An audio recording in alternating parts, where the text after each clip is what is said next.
Hi friends, welcome to కొత్తగా చందమామ కథలు. ఈరోజు మనం ఎవరు పాపి అనే కథ చెప్పుకుందాం. ఒక ఊళ్ళో ధనగుప్తుడనేవాడు అనేక పాపాల కోడిగట్టి ధనం సంపాదించి కోటీశ్వరుడయ్యాడు. ఆయన్ను గురిగా పెట్టుకుని ఆయన సహాయంతో అనేక మంది ఇతర వర్తకులు లక్షాధికారులయ్యారు. పోను పోను ధనగుప్తుడికి ముసలితనం పైన పడింది.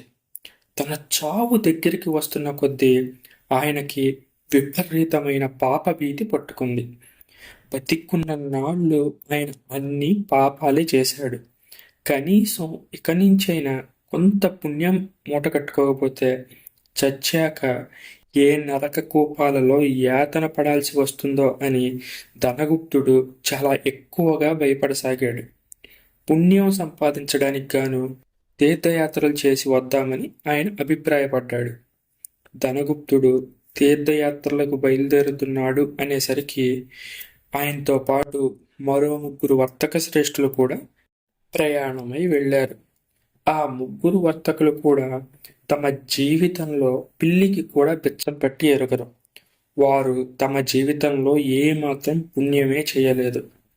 ధనగుప్తుడు ఏదో ఒక పరమార్థం లేకుండా ఏ పని చేయడని ఆ ముగ్గురు వర్తకులకి చాలా గట్టి నమ్మకం.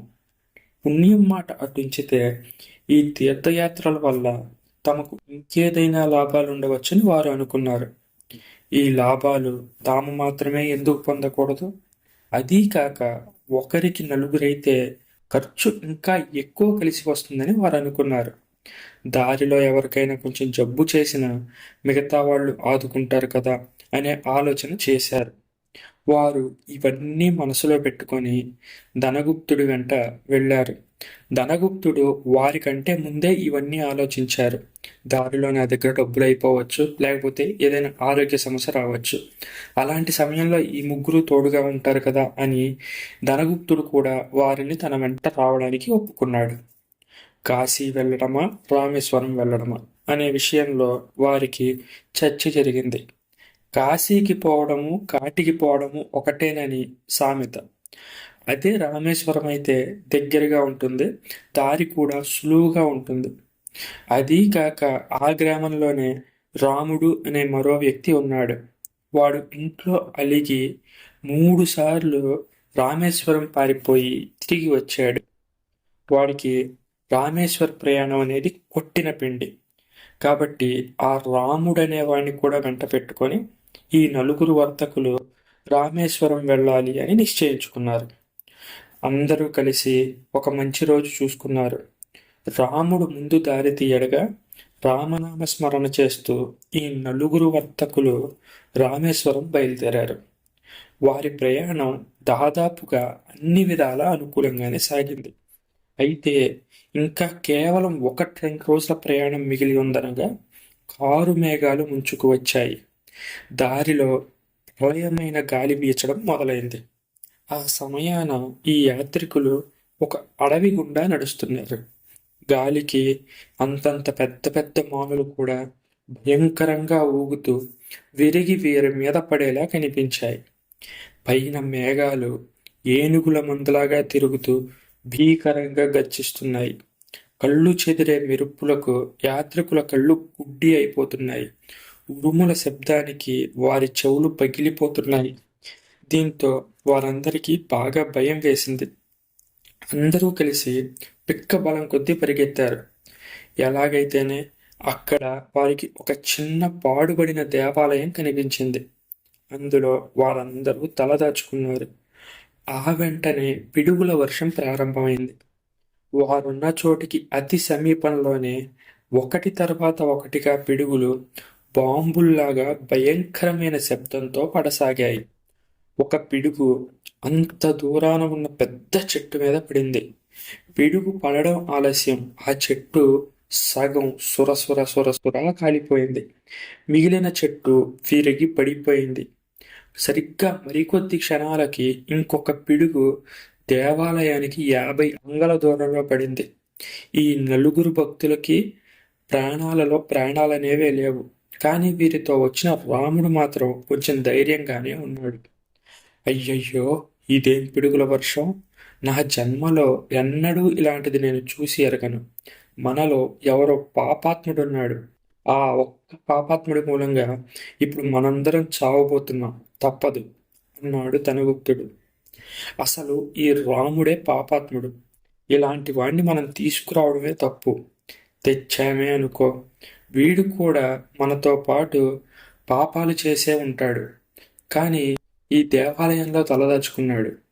ఇంత ఘోర పాపాలు చేసిన వారికి దేవాలయంలో చోటు లేదు.